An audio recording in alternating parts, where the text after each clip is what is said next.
யாராவது ஒருத்தர் ஆறுதலா பேச இருக்கணும்ல. அப்படின்னு நெனச்சுக்கோங்க என்னைய. நான் உங்களுக்கு ஆறுதலா இருக்கேன் இப்போ. நீங்க புலம்புறத கேட்கறதுக்காவது ஒருத்தர் இருக்கணும்ல. அந்த மாதிரி நான் இருக்கிறேன் அப்படின்னு சொல்லி அவன் சொல்லிக்கிட்டு இருப்பான். அதுக்கப்புறம் அவன் சொல்லுவான், "நீங்க வந்து ஃபர்ஸ்ட்டு உங்க அண்ணிகிட்ட பேசுங்க. உங்க அப்பா எப்படி இருக்காங்கன்னு தெரிஞ்சுட்டா உங்களுக்கு கொஞ்சம் சந்தோஷமா இருக்கும்ல. கொஞ்சம் நிம்மதியா இருக்கும். கால் பண்ணுங்க" அப்படின்னு சொல்லிட்டு அவனோட ஃபோன குடுப்பான். உடனே அவ வந்து ஃபோன் பண்ணுவாங்க அண்ணிக்கு. அப்போ அவங்க அண்ணி சொல்லுவா, இங்க பாரு நிலா, உங்க அண்ணன் என்கிட்ட கால் பண்ணி திட்டிக்கிட்டு இருக்காரு.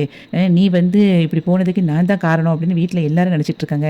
அப்படின்னு சொல்லி அவ ஃபீல் பண்ணிட்டு இருப்பா. அப்போ அவ சொல்லுவா, "அண்ணி நான் உங்க வீட்லேருந்து நான் கிளம்பிட்டேன் இப்போ நானு." அப்படின்னு சொல்லி சொல்லும்போது, "சரி நீ கிளம்பு இப்போ" அப்படின்னு சொல்லி அவ சொல்லுவா. அப்ப சொல்லுவா, "அப்பா எப்படி இருக்காங்க இப்போ சொல்லுங்க" அப்படின்னு சொல்லி இவ கேட்பா. மாமா வந்து இப்போ ஓகே தான். இன்னும் 2 நாள்ல வீட்டுக்கு வந்துருவாங்க. வந்த பிறகு எல்லாம் சரியாயிரும். நான் இந்த நம்பர வந்து நான் ஸ்டோர் பண்ணாம தான் வச்சிருக்கேன். உனக்கு ஏதாவது ப்ராப்ளம்னா எனக்கு மெசேஜ் மட்டும் பண்ணு சரியா? அப்படின்னு சொல்லி அவ சொல்லிருவா.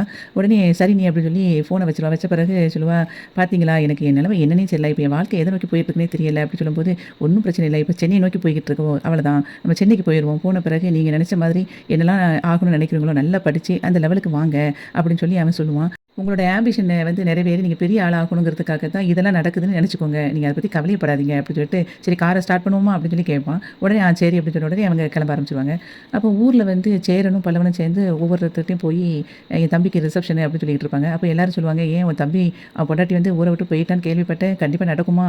அப்படின்னு சொல்லி எல்லாரும் அவன கேட்டுட்டா கேட்டுட்டு இருப்பாங்க. அப்போ ஒவ்வொருத்தரையும் சொல்லிக்கிட்டு அவன் போய்க்கிட்டே இருப்பான். அப்போ பல்லவன் சொல்லுவான், "இந்த ஊர்க்காரங்களலாம் கூப்பிட்டு நம்ம சாப்பாடு போடணுமான்னு எனக்கு தோணுதுண்ணா" அப்படின்னு சொல்லும்போது, "சரிடா இரு. இன்னைக்கு சாயங்காலம் வரைக்கும் தானே ரிசப்ஷன் நடந்த பிறகு அவங்க இதெல்லாம் வந்து பேச மாட்டாங்கல்ல" அப்படின்னு அவன் சொல்லிட்டு இருப்பான். அதுக்கப்புறம் நேரா அவங்க அத்தை வீட்டுக்கு போவாங்க. அப்போ அவன் சொல்லுவான், "இந்த அத்தைகிட்டலாம் நம்ம சொல்லணும்னு அவசியம் இல்ல. பெரியப்பான்னு அவர சொல்லவே கூடாது.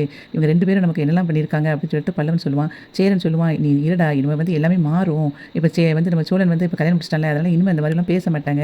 வெயிட் பண்ணு" அப்படின்னு சொல்லிட்டு அவன் கூப்பிடுவான். அப்போ அங்கேருந்து நேரா கார்த்திகா வருவா. "மாமா உள்ள வாங்க" அப்படின்னு சொல்லி கூப்பிட்டுட்டு இருக்கும்போது அவங்க அத்தை வேகமா ஓடி வருவா. வந்துட்டு, "உன்ன யாருடா இங்க வர சொன்னது? எதுக்கு இங்க வந்த?" அப்படிங்கும்போது, "தம்பிக்கு வந்து ரிசப்ஷன் வச்சிருக்கேன்" அப்படின்னு சொல்லி சொன்ன உடனேயே அவங்க அத்தை சொல்லுவா, "யாருக்கு? அவன் தான் ஊர விட்டு போயிட்டானே, அவன் பொண்டாட்டி இங்க கிடையவே கிடையாது. அவளுக்கு போய் வைக்க போறேன்னு சொல்லிக்கிட்டு இருக்க" அப்படின்னு சொல்லி சொல்லும்போது, "இல்ல ஊர்லேருந்து வந்துகிட்டு இருக்காங்க" அப்படின்னு சொன்ன உடனே அவங்க பெரியப்பா சொல்லுவாரு, "எப்படி?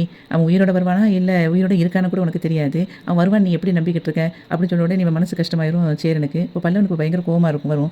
"இவங்கிட்டலாம் எதுக்கு பேசிக்கிட்டு இருக்க?" அப்படின்னு சொல்லி சொல்லும்போது அவங்க பெரியப்பா சொல்லுவாரு, "ஓ ரோசம் வந்துருச்சோ உனக்கு? இங்க பாரு உங்க வீட்லலாம் பொண்ணுங்க தங்கவே தங்க மாட்டாங்க. நீ இத வந்து பெருமையா வந்து ரிசப்ஷன் சொல்லிக்கிட்டு இருக்காத. நீ வந்து கேவலம் தான் பட வேண்டியிருக்கும்" அப்படின்னு சொல்லிட்டு ரொம்ப ஒரு மாதிரி பேச ஆரம்பிச்சுருவாரு. அதுக்கப்புறம் அவங்க அத்தை வந்து சொல்லுவா, "ஆமா உனக்கு வந்து இனிமே கல்யாணத்துக்கு பொண்ணு பார்க்குற வேலையே கிடையாதா? உன் தம்பி வந்து கல்யாணம் முடிச்சுட்டு வந்துட்டான். நீ இனிமே வந்து என்ன செய்ய பெசாட்ல வீட்ல சும்மாவே இரு. பொண்ணுக்குன்னு பார்த்துட்டு அலையாத. இதான் உன் வாழ்க்கை அப்படின்னு நினச்சிட்டு மனச தேத்திக்கோ" அப்படின்னு சொல்லி அவங்க அத்தையும் ஒரு மாதிரி அசிங்கமா பேசின உடனே அவருக்கு பயங்கர கோவம் வந்துரும் பல்லவனுக்கு. உடனே அவங்க சேரனனை வந்து வான போலாம் அப்படின்னு சொல்லிட்டு கைப்பிடிச்சு எடுத்துட்டு போயிருவான்.